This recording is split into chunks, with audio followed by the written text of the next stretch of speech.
My hands were still warm from the casserole dish when I saw them, my son, his wife, and their friends, laughing around the dinner table I gave them. I stood outside, hidden by the shadows of my own porch, watching through the dining room window like a stranger. He told me dinner was canceled, said they were just too tired this week. But there they were, wine glasses clinking, candles lit, plates full. I wasn't late. I wasn't forgotten. I was deliberately left out. And in that moment, I knew something in our family had broken. Before we continue, I'd love to know, where are you watching from today? Comment below. When David was born, I thought my heart would burst from the love I felt. He had his father's eyes, soft and dark, full of questions, and my stubborn chin. It was just the three of us back then, living in that small red brick house with the creaky porch swing, and the ivy that climbed the side like it was reaching for something. We didn't have much, but we had laughter. We had pancakes on Saturdays, bedtime stories every night, and long walks on Sundays just to look at the trees and breathe. But life changed too quickly.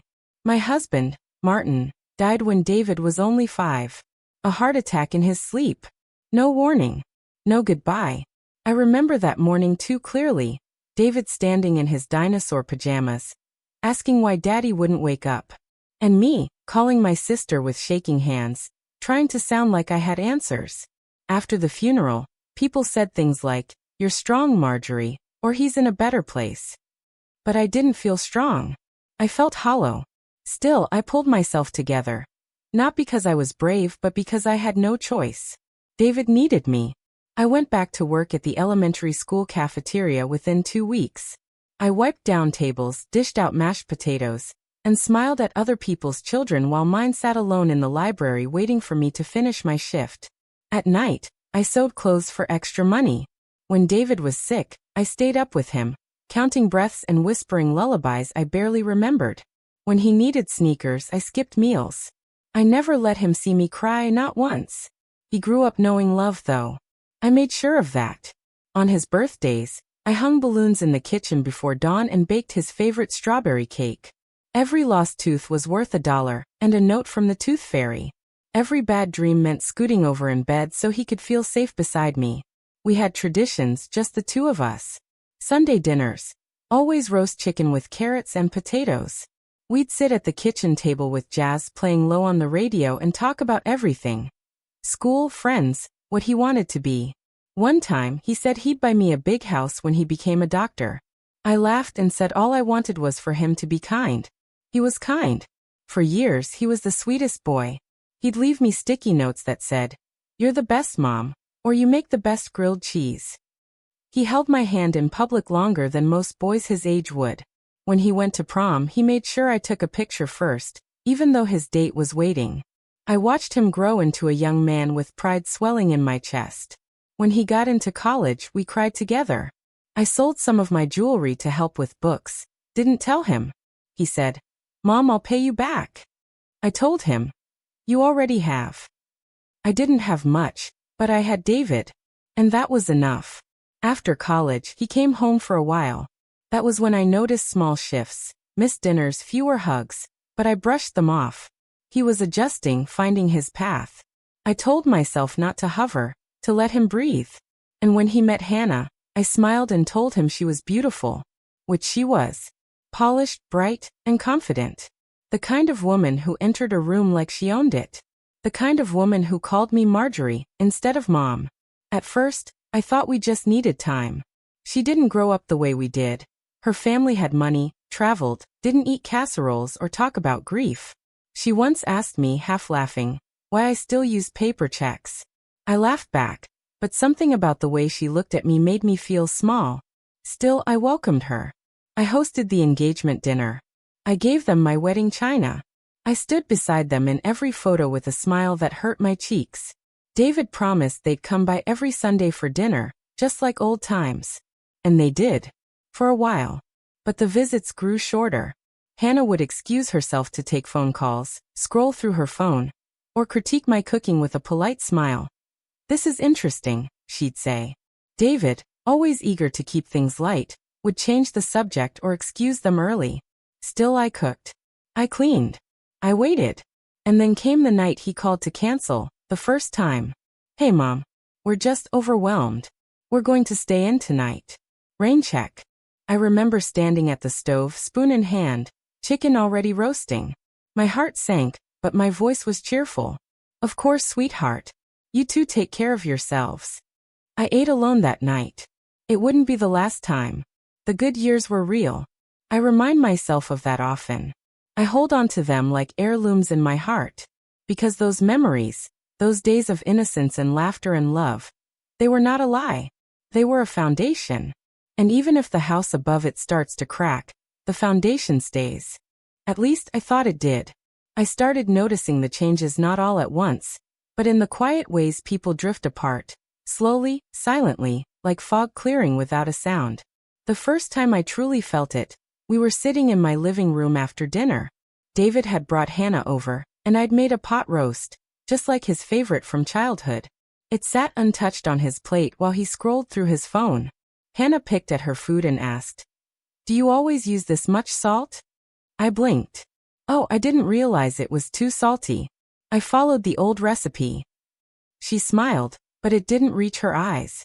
It's fine. Just different from what we're used to. David didn't look up. That moment stuck with me longer than it should have. It wasn't just the food, it was the air in the room. Cold. Clinical. Like they were enduring the visit, not enjoying it. And I foolishly kept trying to smooth things over with more dessert, more stories, more smiles. At first, I told myself it was just the awkwardness of merging families, new dynamics. I even blamed myself. Maybe I was too old-fashioned. Maybe I talked too much about the past. So I made adjustments. I swapped my floral couch cushions for sleek gray ones. I got a streaming service because Hannah said cable was a fossil. I even stopped asking them when they'd have children, though I ached for a grandbaby. Still, the distance grew. Phone calls became rare. When I called David, sometimes he'd answer with a rushed, "Hey mom, can I call you back?" And he rarely did.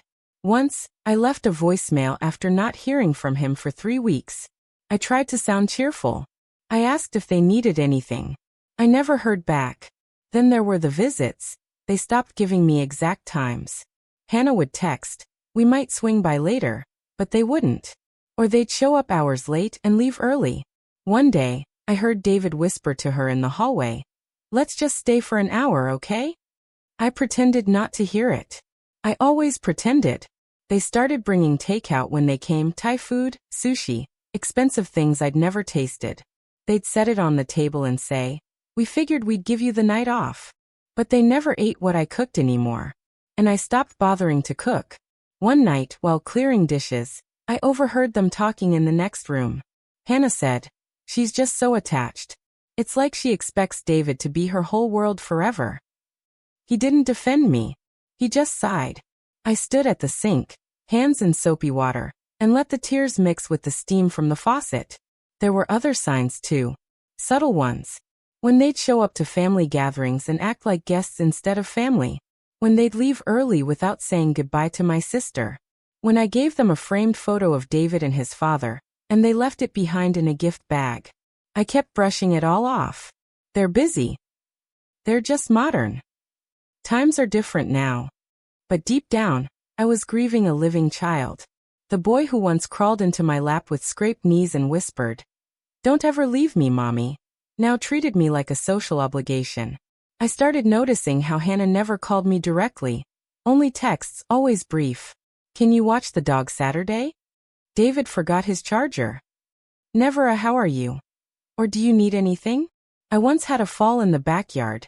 Nothing major, just slipped on wet grass. I told David days later, hoping for a bit of concern. He barely reacted. "You really need to get one of those emergency buttons, Mom," he said, not even looking up from his phone. "You're not getting any younger." It wasn't the words. It was the tone. Like I was a task he hadn't yet crossed off. Then came the shift in finances. Small things at first. They'd ask if they could borrow my truck for a weekend trip. Or if I could cover the dog's vet bill, just until next payday. Of course I said yes. I always said yes. One day David asked about the house. He did it so casually, like asking about the weather. "So, do you have a will or something?" Like, Who gets the house and all that? I smiled nervously. Why? Planning on kicking me out already? He laughed. No, just curious. Hannah was saying it might be good to start thinking about the future, that's all. The way he said Hannah was saying, like he didn't think it himself, just repeated what she told him. Still, it rattled me. That night, I sat in my bedroom, looking around at the walls, the photographs, the quilt I'd made with Martin the year before he died. My home wasn't just a building. It was my life. And suddenly, I could feel it, the power shifting. It was no longer about what I had given, or who I had been. It was about what I still had. A house. A pension. A name on a deed. And they were circling. I told myself I was being dramatic. That I was tired. That I was just lonely. But loneliness doesn't make you feel like a stranger in your own bloodline. Something had changed. Something I couldn't name yet, but could feel in my bones. Like a draft sneaking through a closed window. Invisible, but undeniable. It was a Sunday evening, just like any other. Or so I thought. I had spent the afternoon preparing a lasagna. The kind David always said reminded him of his childhood. I'd even made garlic knots from scratch, kneading the dough with aching wrists, humming to myself the way I used to when he was small and sitting at the kitchen table coloring dinosaurs. At 4:30, I received the text. Hey Mom, we're actually going to stay in tonight.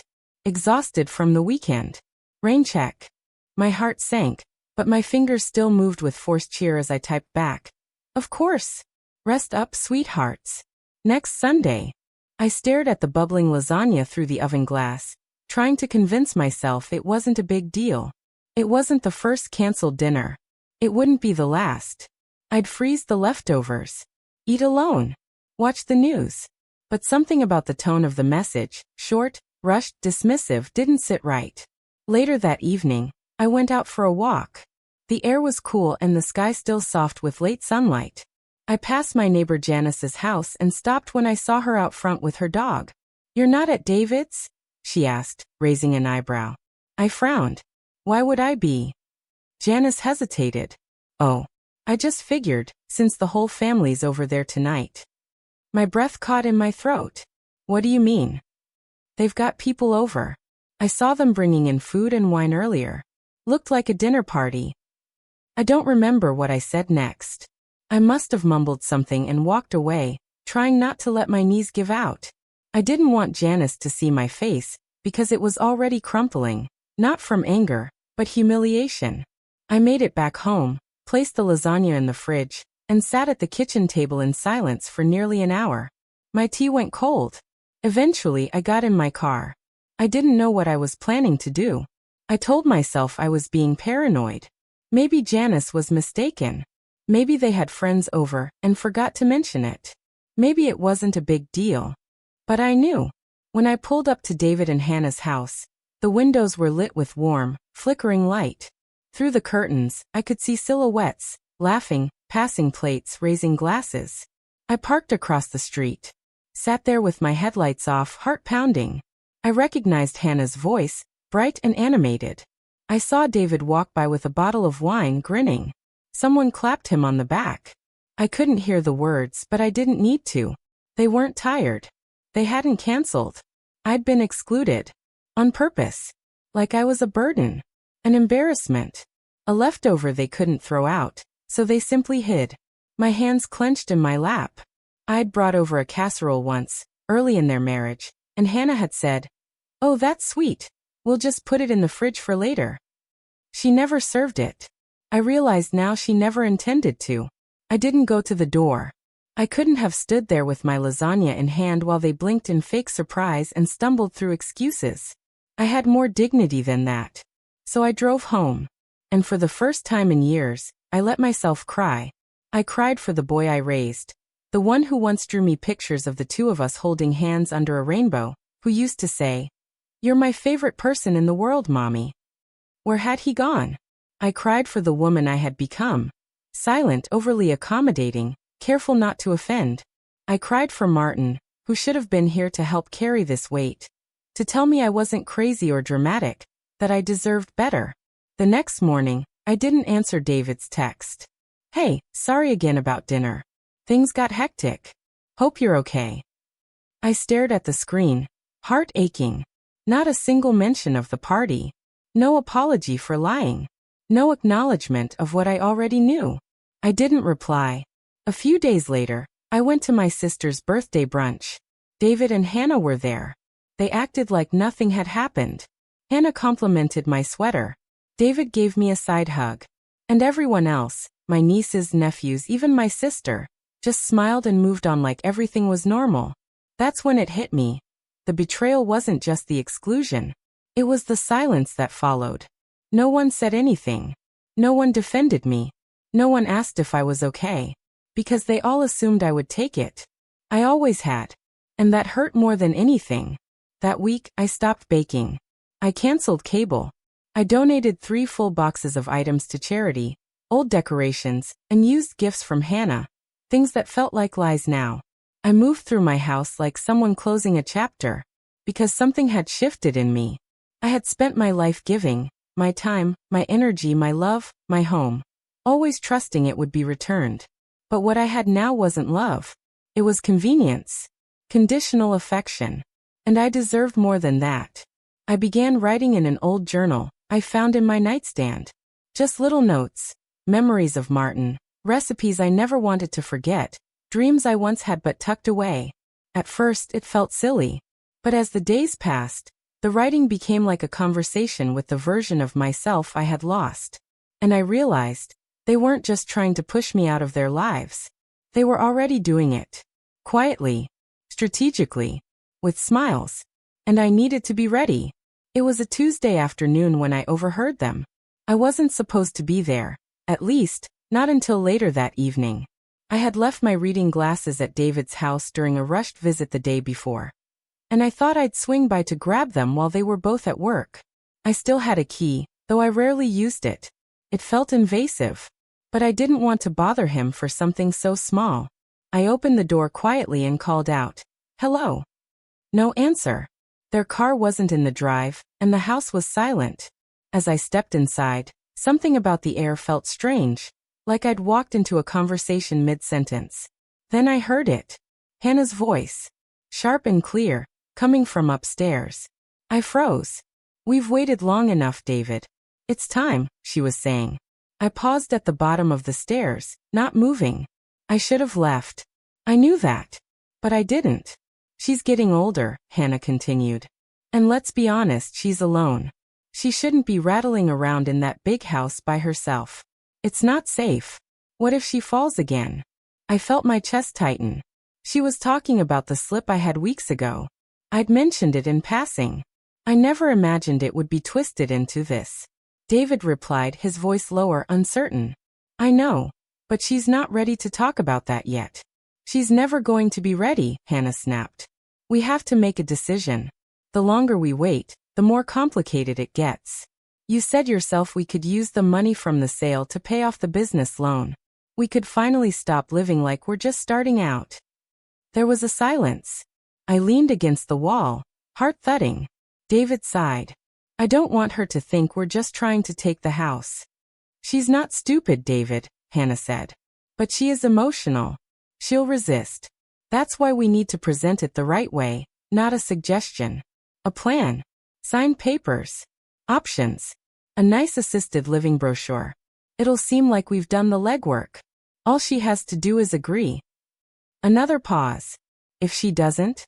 David asked quietly. "Then we press harder," she said flatly. "She's still on her own. No one else is going to take care of her. She'll have no choice." I didn't hear what came next. I was already backing out the door. Outside, I stood on the porch, hands shaking as I locked it behind me. I walked to my car in a daze, chest burning. The betrayal wasn't a maybe anymore. It was a plan. It was in motion. And I was just an obstacle. I didn't go back that evening. I texted David and said I wasn't feeling well. He replied with a thumbs-up emoji. I sat at my kitchen table all night, the same way I used to when David was out past curfew in high school. Except now the worry wasn't for him. It was for me. For what they were planning to do. For how quickly love had become leverage. That night, I pulled out an old photo album. The one with the leather cover and fraying corners. I flipped through the pages slowly, letting the images burn themselves into my memory. David in the sandbox, David blowing out candles, David in Martin's arms the day we brought him home. And there was Martin, always smiling behind his big glasses, always with one hand on my back like a promise. I missed him so much in that moment I could barely breathe. What would you do? I whispered to the empty room. What would you say if you knew what they were planning? Martin's eyes stared back at me from the photo. Kind. Steady. He would have protected me. Not with force, but with quiet strength. And I realized I couldn't keep pretending anymore. I couldn't keep hoping that if I just cooked enough meals, smiled through enough hurt, gave enough, they'd start seeing me as their mother again instead of a loose end to tie up.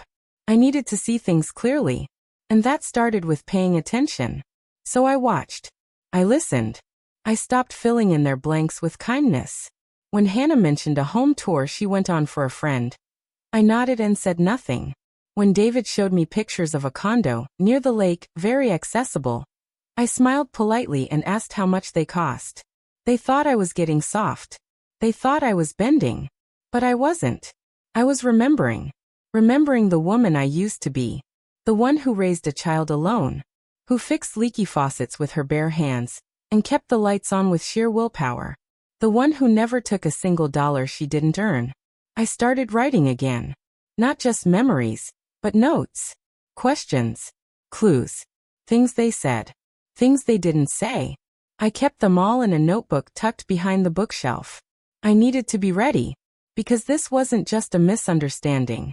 This was a scheme. And I wasn't going to be their victim. Speech balloon, have you ever felt betrayed by your own family? Let us know in the comments. It was the first time I ever raised my voice to David. Not a scream. Not a tantrum. Just firm. Clear. Tired. We were sitting in my living room. He had stopped by unexpectedly, said he was just in the neighborhood. But I could tell something was off. He looked uneasy, like a man about to deliver bad news, but pretending he was doing me a favor. He complimented my new curtains. I hadn't changed them in 10 years. Finally, he said it. So, Hannah and I were talking. We think it might be time to start looking at some other options for you. You know, for safety and comfort. There's a place just outside town. We took a tour. Really nice staff. Private rooms. I stared at him. You want to put me in a home? He blinked. No, not like that. Just a smaller place. More manageable. You've done so much here, Mom. But it's a lot for one person now. You shouldn't have to do it alone. I set down my tea. My hand was shaking slightly, but I folded it into my lap. You mean the house your father and I built? The one you took your first steps in? The one you carved your initials into the back porch railing? He avoided my eyes. It's not about the house. It's exactly about the house, I said, my voice flat. It's about you and Hannah deciding my life for me, behind my back. You think I don't know what's going on? He laughed nervously. What? No. You're being, Mom, we just care about you. I leaned forward. I was at your house last Tuesday. I heard everything. He froze. The room went quiet. The grandfather clock ticked in the background like a metronome marking the death of all his lies. What were you doing there? He asked, suddenly defensive. I came to get my glasses. I used my key. And I heard Hannah say she wanted signed papers, brochures, a plan. That I'd have no choice.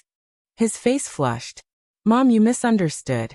That wasn't. We were just talking through ideas. That's all. Without me? I asked. About my home? My future? My life? He didn't answer. I shook my head.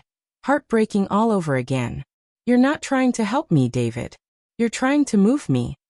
He ran a hand through his hair. We're just trying to do what's best. No, I said softly. You're trying to make space for yourselves. You've looked at this house and seen money. Not memories. Not family. Just leverage. He opened his mouth, then closed it again. I watched him struggle to find words that wouldn't sound cruel. He couldn't. I stood up. You should go. He looked surprised. Mom, you should go, David. I'm tired. He left without hugging me. Without saying goodbye. I stood at the window and watched him walk down the path. The same path where he once rode his tricycle, fell, cried, and reached up for me. Now he walked away, shoulders stiff, hands in his pockets. And he didn't look back. Later that week, my neighbor Mr. Harris came by with a pie. He's an old widower, gentle, observant. He sat at my table, cut us 2 uneven slices and said, "Saw David over here the other day. Things okay?" I hesitated. "Why do you ask?" He shrugged. "Just looked like a man trying to push something through. Not check on his mother." I blinked. "You saw that?" He nodded. "Don't have to hear a thing to know when someone's not being honest. You've lived here longer than any of us, Marjorie. People respect that. Don't let anyone make you forget it." That evening, I found myself walking the edge of my garden, hands brushing against the lavender bushes Martin planted the year before he passed. The air smelled like soil and salt and memory. And I made a decision. I wasn't going to wait for them to come back with contracts and smiles. I was going to protect what I built. The next day, I pulled out a list I'd kept in my old recipe box. Phone numbers of lawyers, notaries, old friends from my church group. One of them, Eleanor, had remarried a man who handled estates. I called her. "Marjorie," she said after I explained. "I know a man who can help. Quietly. Thoroughly." That same week, I set up an appointment. I didn't tell David. I didn't tell anyone. At the office, I sat across from a man in a pressed gray suit who looked me in the eye and said, "You're not alone in this. And you're not wrong to want control over what happens to your home." I felt something shift in me then. A kind of steel I hadn't touched in years. "I want to rewrite my will," I said. He nodded. "Let's begin." It was harder than I expected. Not legally, but emotionally. Writing your child out of your will feels like carving your own heart in half. But I did it anyway. I left the house to a local women's shelter. The one I used to donate to in Martin's name. I added a clause. If anyone tried to contest the will, all assets would go to charity. No loopholes. No soft landings. By the time I walked out of that office, my legs trembled. But inside I felt stronger. Like I had finally stood up in a fight I hadn't even realized I was losing. David thought I was too soft to push back. But he forgot who raised him. He forgot who stood at Martin's grave with a shovel in her hands and a baby in her arms. I hadn't survived all that just to be cast aside. They thought I was fading. But I was just getting clear. The folder was heavier than I expected, just a manila envelope stuffed with papers, but it felt like it carried the weight of every decision I'd ever made. I brought it home from the lawyer's office and set it on the dining room table, beside the salt and pepper shakers and the photograph of Martin that hadn't moved in over 20 years. I sat down in the same chair where I used to help David with his homework, where I taught him to tie his shoes, where I read the letter from his college acceptance, tears spilling into my tea. Now I was reading through the legal documents that would remove him from my will. It didn't feel victorious. It felt like mourning. The lawyer, Mr. Coleman, had been kind, methodical, precise. He'd asked if I was sure more times than I could count. "No one should pressure you into this," he said. "And you don't need to justify yourself to me." But I had justified it, more to myself than to him. I told him about the overheard conversations, the dinner party lie, the push toward assisted living, like I was a burden to be relocated. I told him about how my home, the only place I ever felt truly safe, had become something they were circling like vultures. I'd expected him to react with disbelief or at least surprise. But he just nodded, said it wasn't uncommon. "They always come for the house first," he muttered as he typed. He walked me through my options, and I chose the one that gave me peace. The will now left my house, along with everything inside it, to a local women's shelter I used to volunteer at when David was young. The shelter helped women get back on their feet, women like me once, women who had been ignored, used or discarded. The thought that my home might give another woman a second chance, it helped the ache settle somewhere manageable. I also added a clause Mr. Coleman recommended. If the will was contested by any beneficiary, the entire estate would be redirected to a legal defense fund for women's charities. He looked at me gently and said, "This protects you, not from questions but from control." When I left his office, I felt something I hadn't felt in months, maybe years. Not joy, but agency.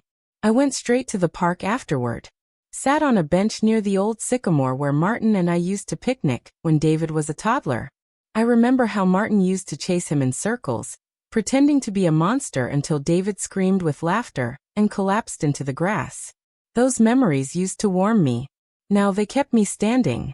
I thought about what Martin would have said if he were here. I think he would have nodded, not happily but with understanding. He was a man of principle. He always said, "Love without respect isn't love. It's guilt with better lighting." Back at home, I opened the kitchen cabinet and pulled out the file box where I kept important papers, tax returns, birth certificates, photos and envelopes from the pharmacy.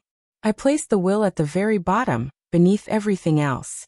Not because I wanted to hide it, but because I knew it was finished.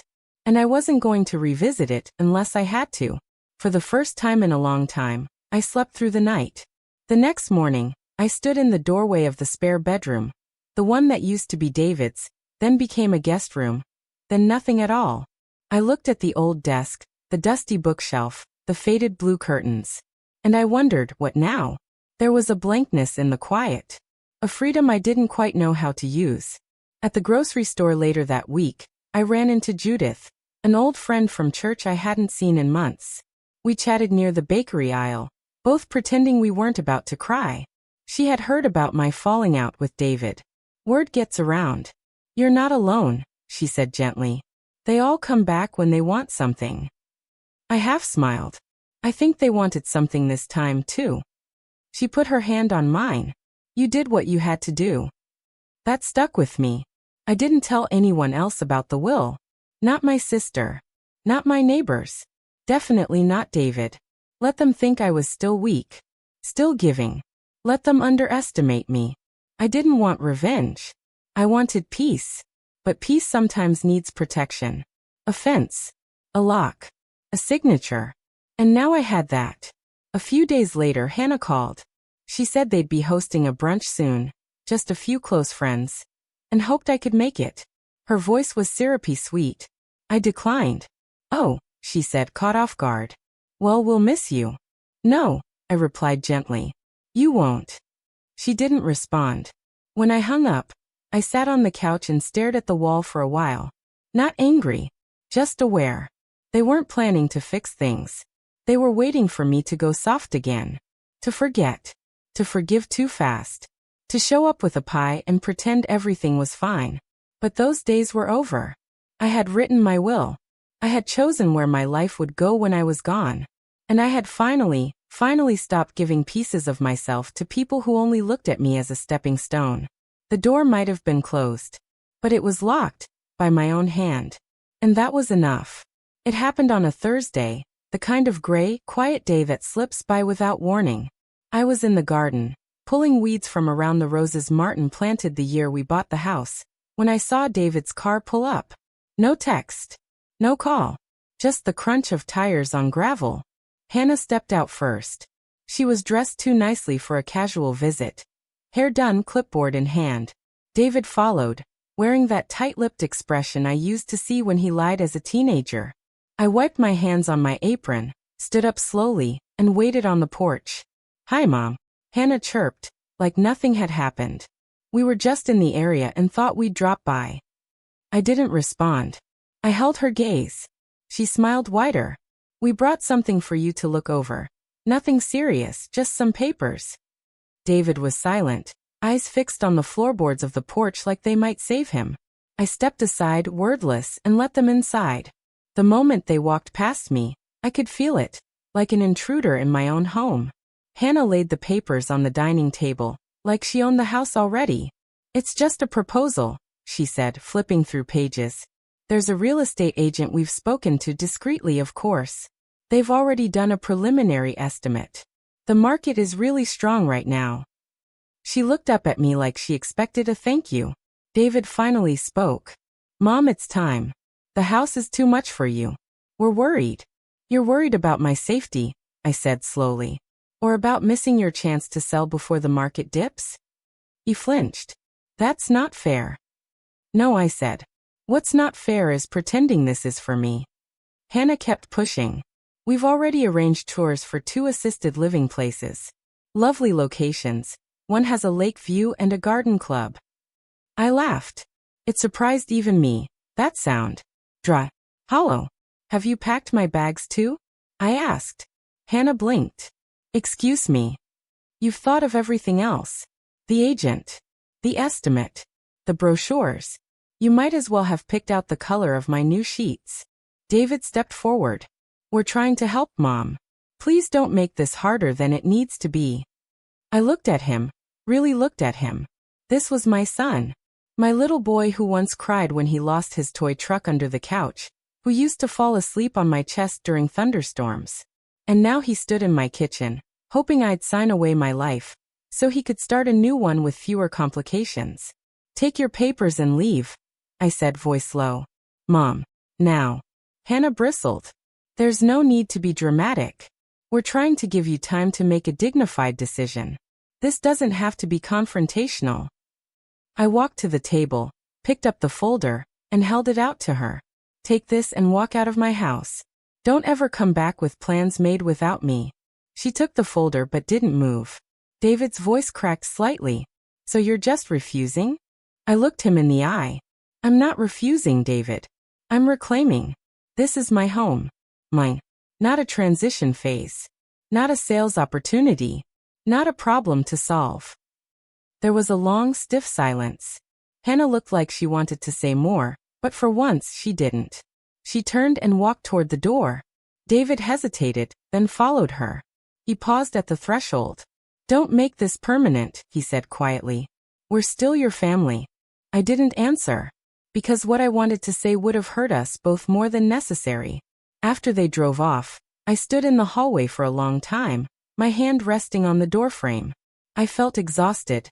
Not from the fight, but from the truth that had settled into my bones. This wasn't a misunderstanding anymore. This wasn't just hurt feelings or generational gaps. They had made a choice. They saw me as an obstacle. And I wasn't going to keep opening my arms to people who only saw value in what I owned. That night, I pulled out the folder from the lawyer again. Reviewed every clause. Every condition. Just to remind myself that I had something they didn't expect. Preparation. They thought I would break. Instead, I had built a wall they couldn't see until they ran straight into it. I placed the documents back in their hiding spot, made myself a cup of chamomile tea, and sat by the window with Martin's photo in my lap. I did it, I whispered. I finally stopped waiting for them to love me the way I needed. The wind rustled the trees outside. Somewhere in the distance, a dog barked, and the world went on, uncaring, uninterrupted. But something inside me had shifted. I no longer felt powerless. They thought the house was their ticket to something bigger. They didn't realize it was my anchor. My story wasn't over, not by a long shot. And the next chapter would be mine, written on my terms. It was supposed to be a celebration, Hannah's baby shower. The one I hadn't been invited to until 2 days before, as an afterthought. A group text sent at 9:46 p.m. Hope you can make it. Casual thing. No gifts necessary. No gift. No mention of my name in the invite. No warmth. Just a bullet point on a checklist, something to be dealt with. I stared at that message for an hour. And then I made a choice. Not out of spite. Out of clarity. They wanted a show. I'd give them one, but not the kind they expected. The shower was at Hannah's sister's house. A sleek, modern place with white furniture and expensive candles that smelled like rain and lavender. Everything about it felt cold. Performed. Smiles stretched too tightly. Laughter that never touched the eyes. I walked in carrying a small envelope. No big gift. No flowers. Just papers. Heads turned as I entered. Some polite nods. A few hesitant smiles. Hannah looked up from her circle of friends, her eyes narrowing slightly, like she couldn't quite remember inviting me. David stood beside her, holding a glass of lemonade like it was a lifeline. I made my way to them slowly, letting the sound of my shoes fill the awkward quiet.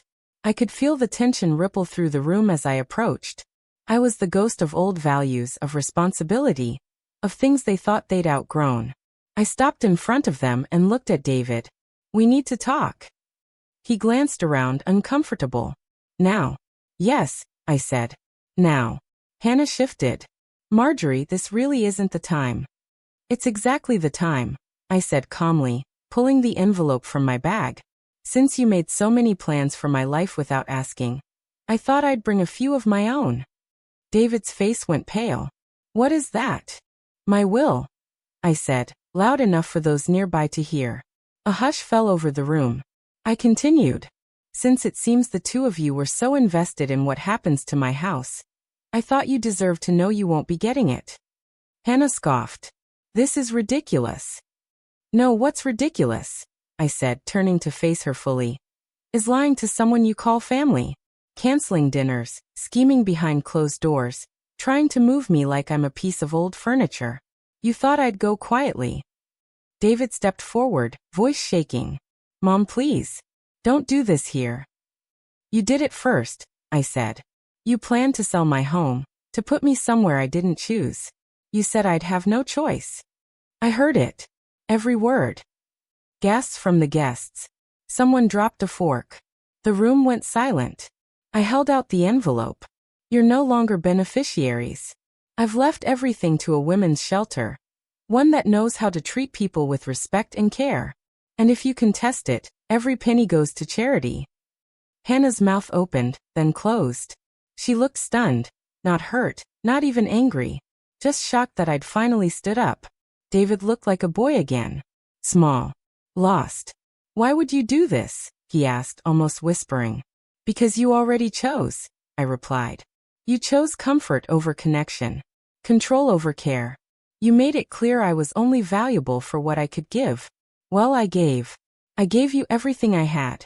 And now I'm giving myself peace. I turned and walked away, the envelope still in my hand. I wasn't going to leave it there.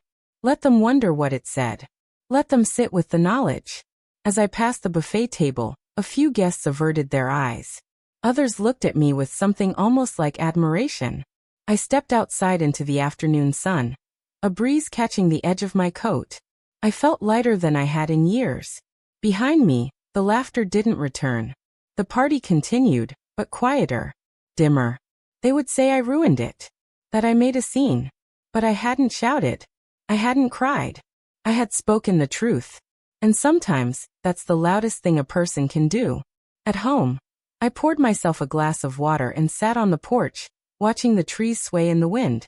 For the first time in a long time, I didn't wonder if David would call. I didn't check my phone.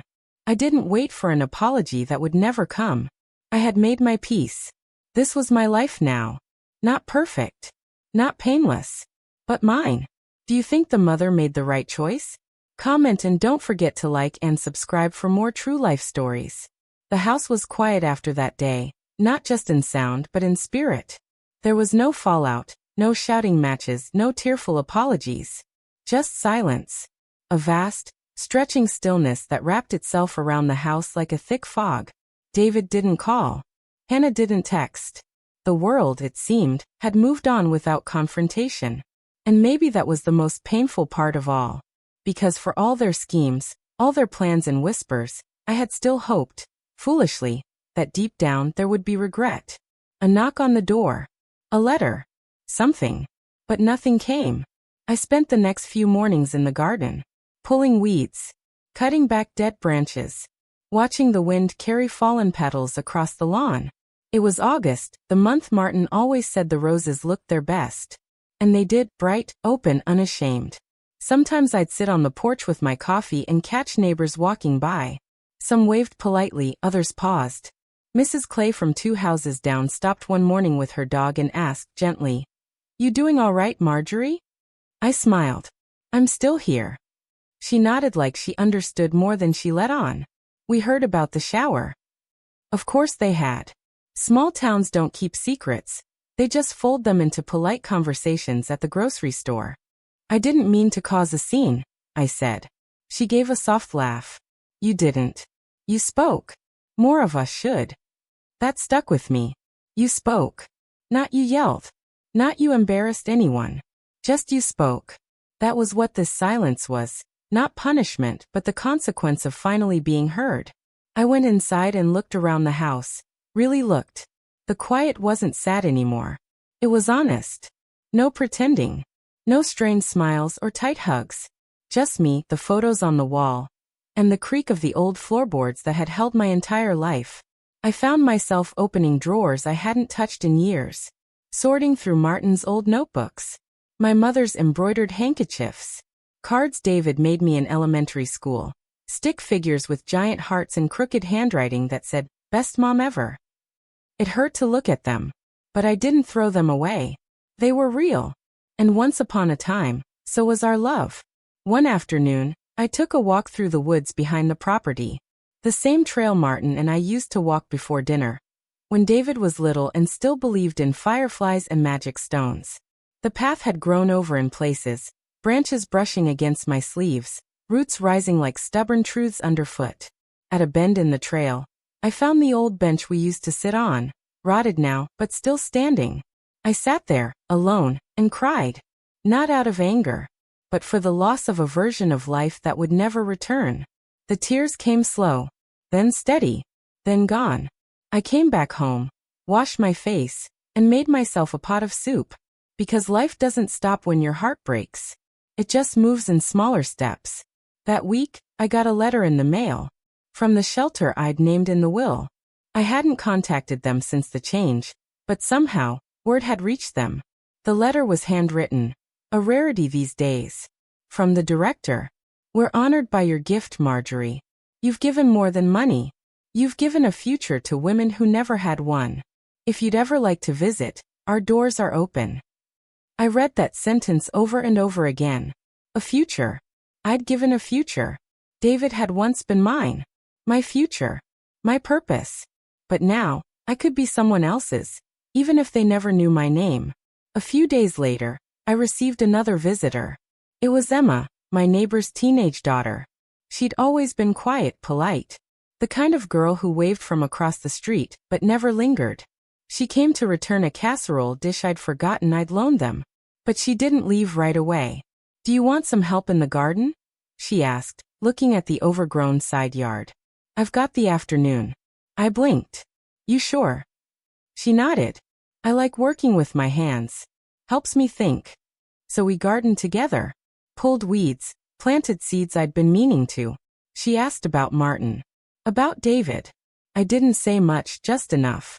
"I think people forget how much mothers remember," she said at one point. I looked at her. "What do you mean?" She shrugged. "I just think, people grow up and stop seeing their parents as people. They remember the chores, the rules, but not the person underneath." She stayed for 3 hours. When she left, she hugged me. It was the first real hug I'd had in weeks. That night, I made a small dinner, nothing fancy, just chicken and rice, and lit a candle at the table. Not for anyone else. Just for me. Because I deserved light too. The silence didn't feel like punishment anymore. It felt like space. Space to think. To breathe. To become something new. I wasn't waiting for the phone to ring. I wasn't watching the driveway. I was learning to sit with the quiet, and maybe even welcome it. Because silence, I realized, isn't always empty.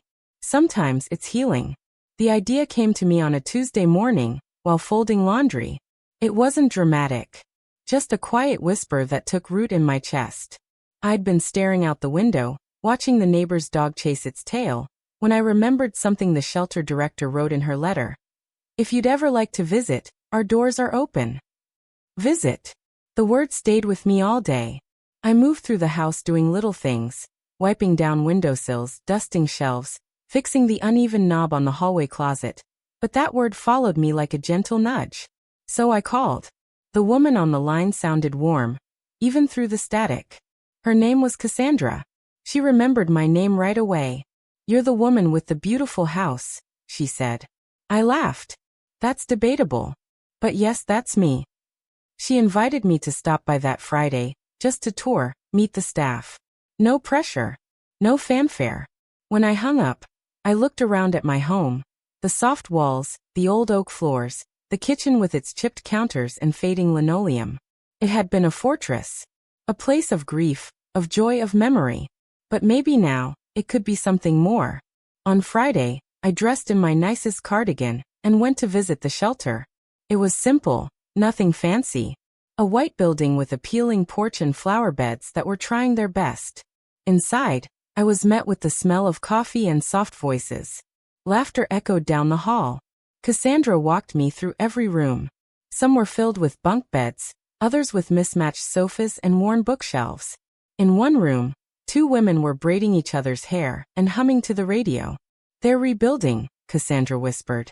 "Some of them left with nothing but a toothbrush." I nodded. I remember that feeling. Different reasons, but I remember.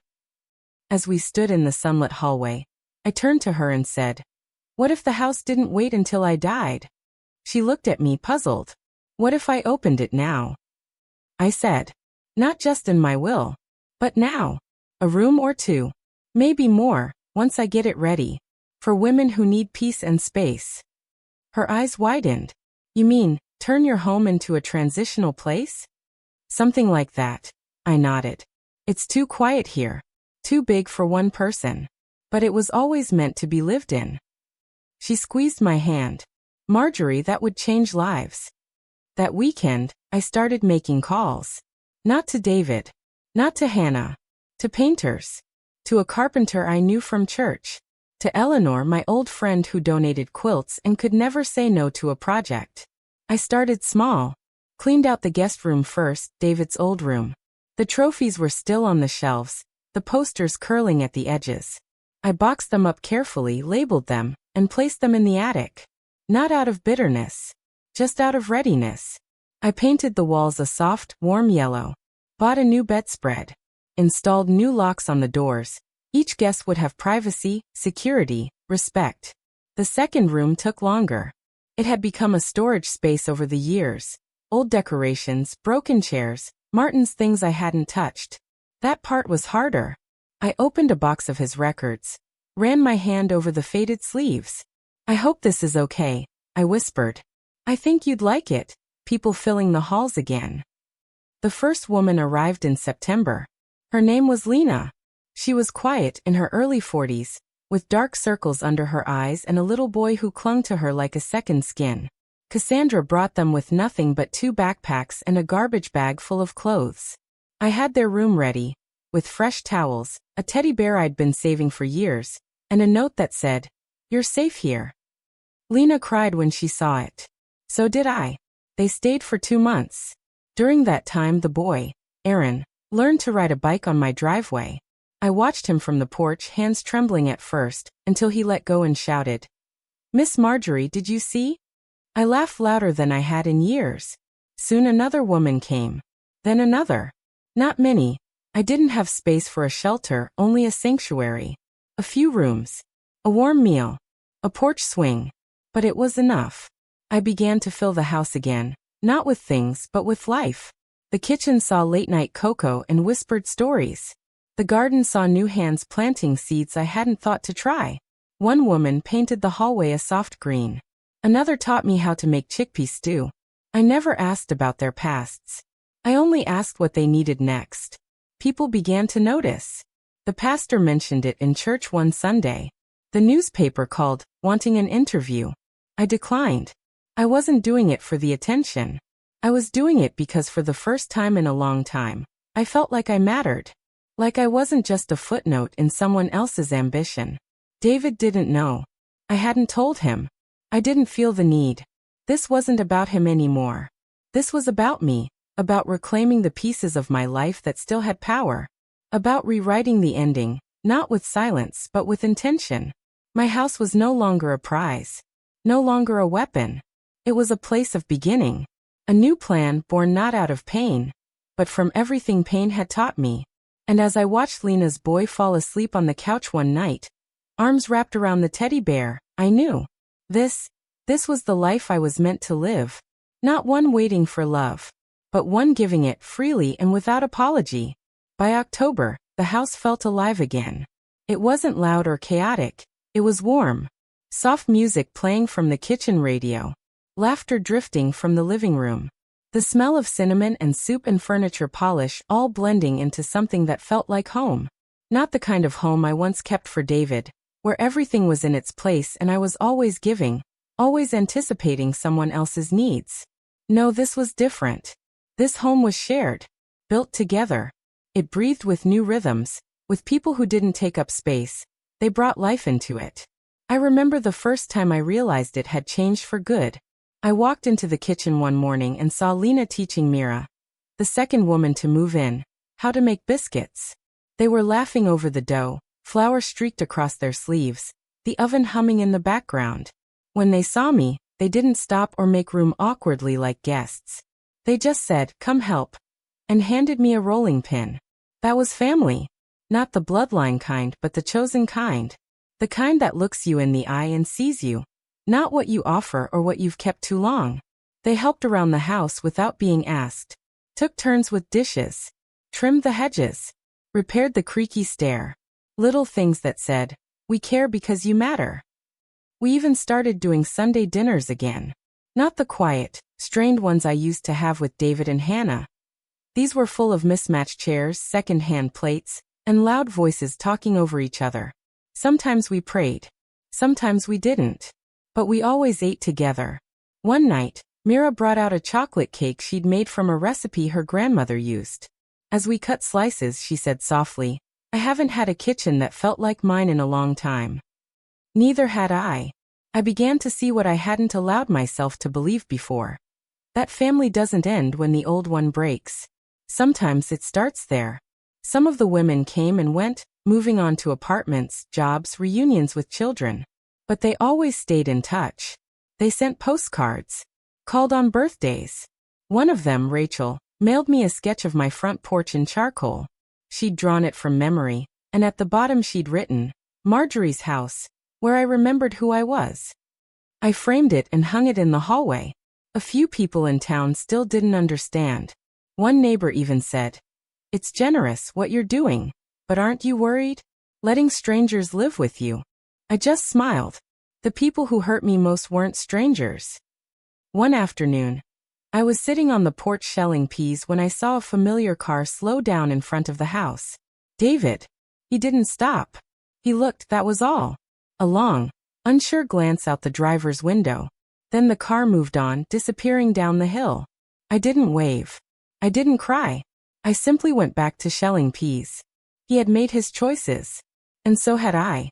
That night, I told the women over dinner. David drove by today. There was a quiet moment. Then Mira said, "Did it hurt?" I paused. Not the way it used to.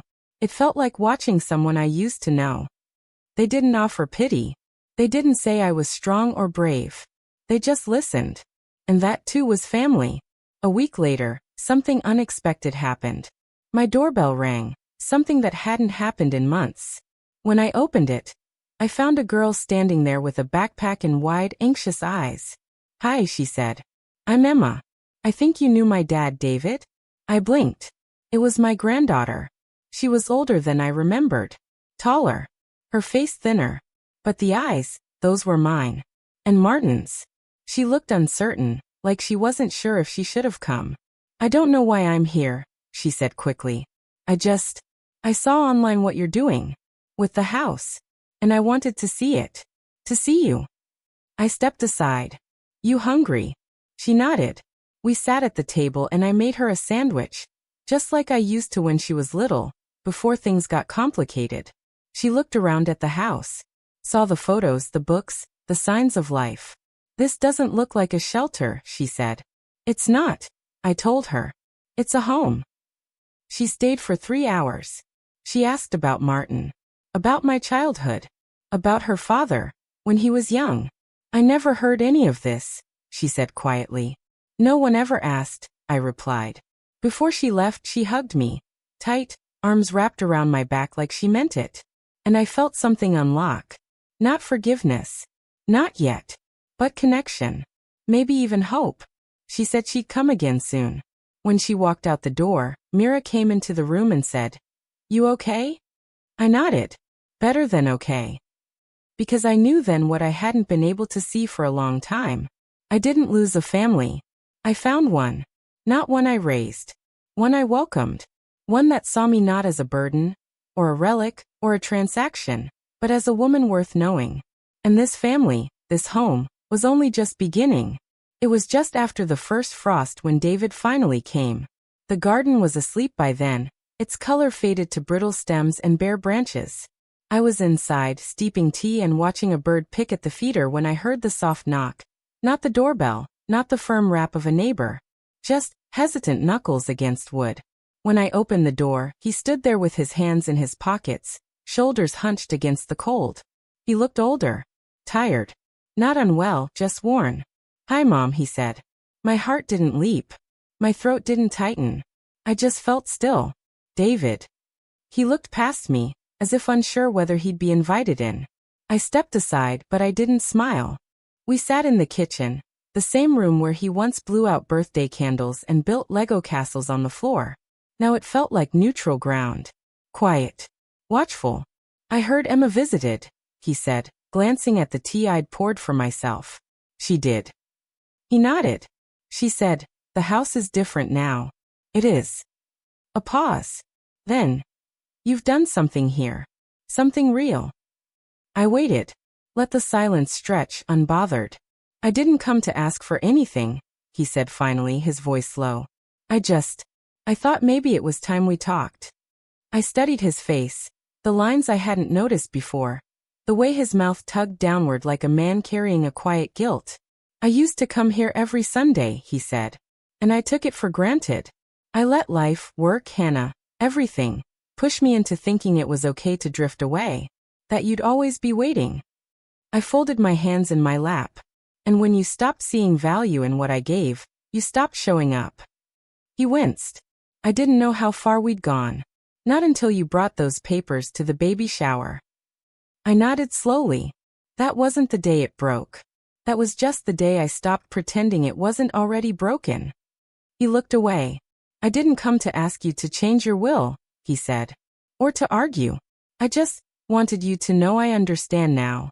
I know what I did. What we did." I sipped my tea, letting his words settle like dust on the countertop. "I never wanted to hurt you," he whispered. I looked him in the eyes. "But you did." He didn't deny it. That mattered more than any apology. The air between us shifted then. Not warm, not forgiving, but honest. "I wish things had been different," he said. "They could have been," I replied. "But every time I gave you a chance to see me as more than your fallback plan, you chose silence." He leaned back, eyes glassy. "Emma," she said, "this place feels like home. Like a place people can breathe." That's all I ever wanted it to be. He nodded, and for a while, neither of us spoke. The clock ticked softly in the background. "I'm not asking for a place in your will," he said. "And I'm not asking for another Sunday dinner. I just wanted to say I'm sorry. That's all." I didn't reach for his hand. I didn't offer comfort. But I said, "Thank you," because I meant it. And that was enough.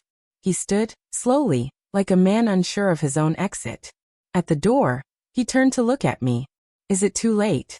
I thought about the women upstairs, the meals shared, the garden we were planning to replant in spring. I thought about the woman I had become, stronger, quieter, no longer waiting to be chosen.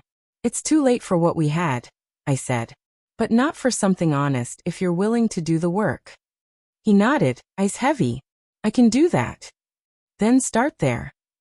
He stepped out onto the porch, pulled his coat tight around him. The wind had picked up, not cruel, just cold. A reminder of the season's shift.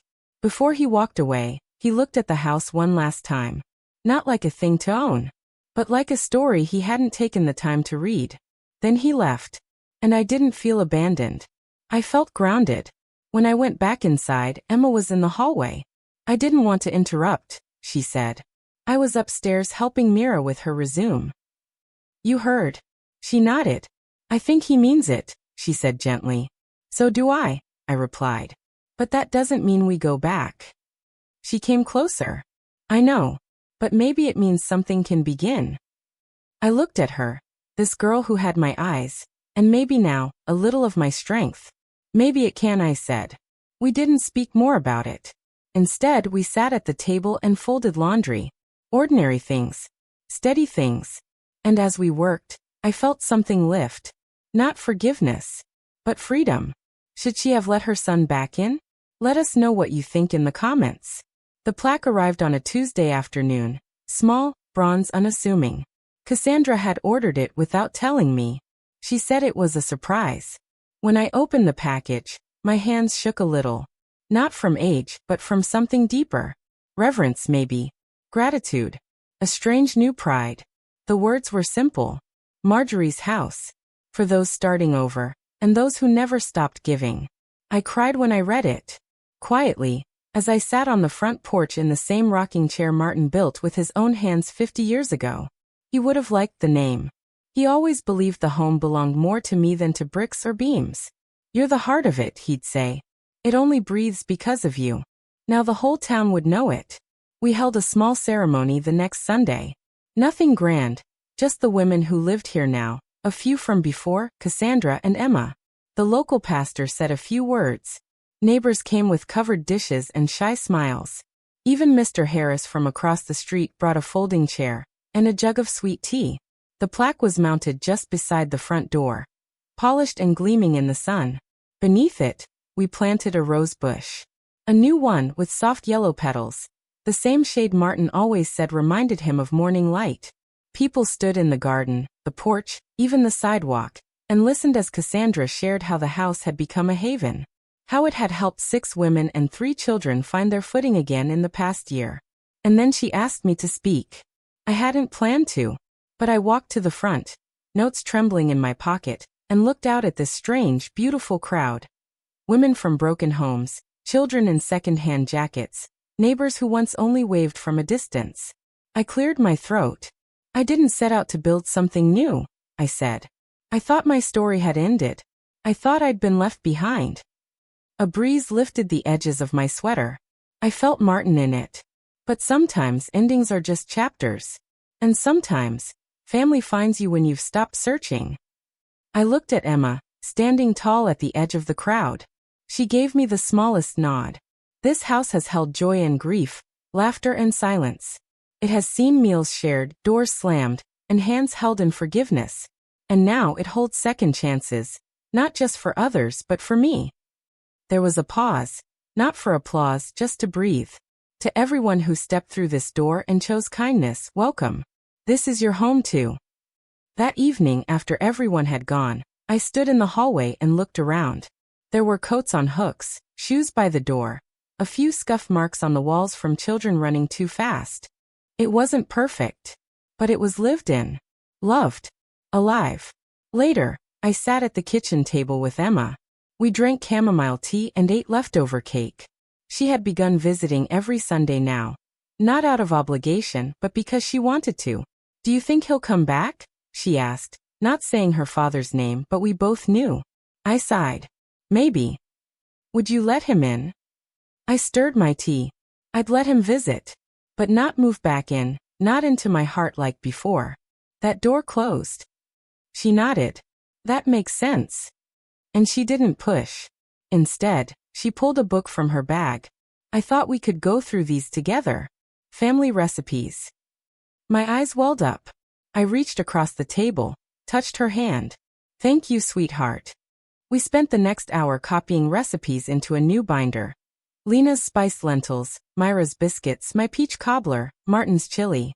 We laughed over smudged ink and swapped stories of ruined dinners. It was more than recipes. It was memory, legacy, healing, all in one. That night, after everyone had gone to bed and the house was dark, I walked from room to room in my slippers, checking windows, turning off lights. Each room had its own hum now, the breathing of peaceful sleep. At the front door, I stopped and looked at the plaque one more time. Marjorie's house. I traced the letters with my fingers. This was no longer just the place I raised my son. It was the place I had finally raised myself. I went to bed, slipped under my quilt, and whispered into the quiet, "We did it, Martin." And in the stillness, I swore I heard him say, "You were always going to." The house creaked. The wind moved softly outside. And I closed my eyes, not waiting anymore. Not for forgiveness, not for recognition, not for anything at all. Just resting, in the place I made.